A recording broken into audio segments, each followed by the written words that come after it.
Halo teman-teman, balik lagi di channel ini. Kali ini kita bakal membahas karakter paling menjijikan dan manipulatif dalam manga Berserk, yaitu Griffin.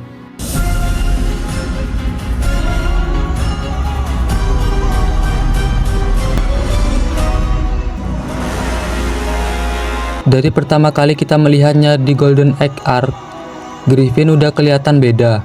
Karismanya memang luar biasa, tapi ada sesuatu yang dingin di balik senyum itu. Di volume 4-5, chapter 29-34, kita lihat bagaimana dia membangun Band of the Hawk, bukan hanya sebagai pasukan, tapi sebagai tangga untuk mimpinya sendiri.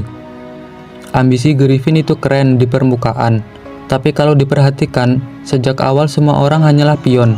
Guts, Casca, bahkan seluruh Band of the Hawk. Dia nggak pernah benar-benar ingin berjalan bareng. Dia ingin dunia tunduk pada mimpinya. Ketika Guts memutuskan untuk pergi mencari jalannya, pada volume 8, chapter 47-55, disitulah kita bisa melihat sisi asli Griffin. Dia tidak bisa menerima bahwa ada seseorang yang berani hidup tanpa dia. Bagi Griffin, keinginan pribadi orang lain adalah ancaman. Ini bukan sekedar kehilangan teman. Ini adalah momen di mana topeng Griffin mulai retak. Dia tidak pernah tahan kalau ada orang keluar dari jalur yang dia tentukan. Banyak yang bilang Griffin berubah gara-gara dia disiksa di penjara selama setahun.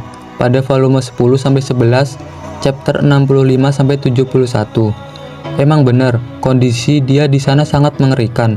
Tubuhnya dihancurkan, suaranya hilang, bahkan mimpinya tampak mustahil dicapai.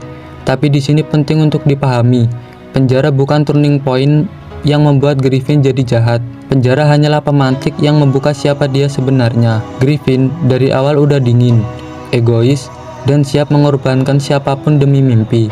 Penyiksaan cuma membuka topengnya, bukan membentuknya jadi monster. Ketika akhirnya dia memegang Behelit di Eclipse, itu bukan kejatuhan. Itu langkah sadar dengan senyum dan kebanggaan di wajahnya. Volume 12-13, chapter 73-83, ketika Eclipse bukan sekedar tragedi.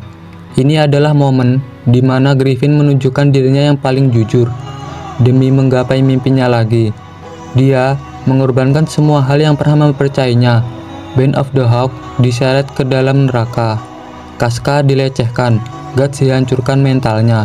Femto lahir bukan karena Griffin jatuh ke kegelapan, tapi karena dia menyelam ke dalamnya dengan bangga. Inilah kenapa Berserk begitu kuat. Miura nggak pernah mencoba membenarkan Griffin. Dia memang brengsek dari awal. Mimpinya bukan tentang kebersamaan. Itu mimpi yang dibangun dengan menginjak semua orang di bawahnya.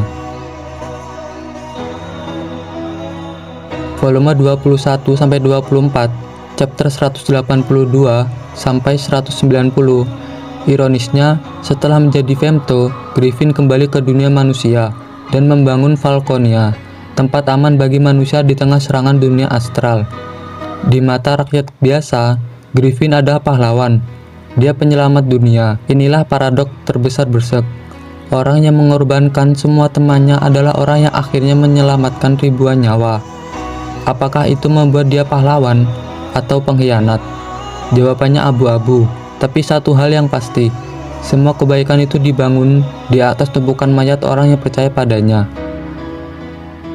Jadi, apakah Griffin brengsek dari awal atau gara-gara penjara? Jawabannya singkat. Dari awal penyiksaan cuma memicu apa yang sudah ada. Ambisinya bukanlah cahaya yang membimbing orang lain. Itu adalah api yang membakar semua yang mendekat. Konflik terbesar di Berserk bukan hanya melawan monster, dewa, atau takdir. Ini adalah pertarungan siapa yang berhak memegang kendali atas hidupnya sendiri. Griffin memilih mimpinya di atas semua orang. Itu membuatnya legenda sekaligus iblis.